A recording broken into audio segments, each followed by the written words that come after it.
Welcome to Covenant Calendar. We have a little introduction for you, and there's a Passover's coming up, and it relates to everything to do with the Passover. Was the Last Supper served with two types of bread, leavened bread and also unleavened bread? Why is it so important to know if the bread at the Last Supper table was leavened or unleavened? And what if there was both types of bread there? Has this ever happened to you? You accepted to attend communion with your friend, only to find that leavened bread was being served for what this church called Holy Communion. Has that happened to you before? Did you begin to wonder if you were taught error all your life? Or, or was there some new explanation that makes everything modern these days? Or did you reach out for the internet to find an answer? The internet had several answers, of course. You can use any bread for communion. People have totally misunderstood what communion is.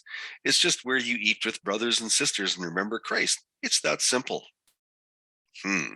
Is it? Answer number 2. The Eastern churches, that's except for the Armenians, make use of leavened bread, while the Western churches, since the 11th century, have used unleavened bread. What? Unleavened bread? Why? What's the reasoning behind that? Answer number 3. Eastern Christians associate unleavened bread with the Old Testament and allow only bread with yeast as a symbol of the new covenant in Christ's blood. Answer number 4. Check the scriptures for bread.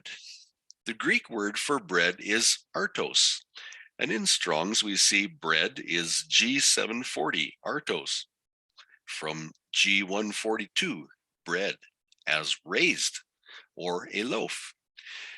KJV uses it for the showbread and for loaf. And even more questions. The Greek definition for bread just caused another whole set of questions.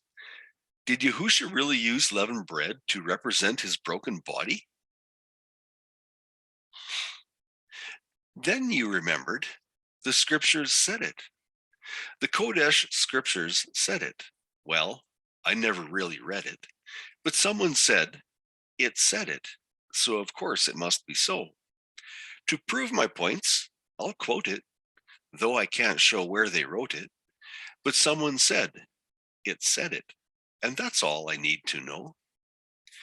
It saves a lot of time for me if I just listen carefully when others speak with utmost glee of what they say it says. Though I can't repeat it word for word, I'll tell you what I think I heard and quote you things from Yahuwah's word that no one's ever read. Out of the 4 Gospels, surely we should be able to find the right bread for the Last Supper. The writers of the Synoptic Gospels are 3 witnesses, Matthew, Mark, and Luke. But just like in part 1, they do not solve this important question. We already know that John's Gospel is very unique. Do we have to depend on John again to solve this dilemma of the bread? If you are interested in finding the solution, then come and see. How will the scriptures provide the solution to another long-standing knotty problem? Then you will be prepared for Passover. If you enjoyed your time today, then join us for the full study. Sign up with Covenant Calendar Club for the Friday and Shabbat Zoom meetings, including the live discussion where there's lots of questions and answers. And the address below, studythecalendar.com, is where you can sign up. And we must remind you that all studies are free to download and you can study them at your leisure at your own pace. Thank you for your time. Shalom. Hope to see you soon.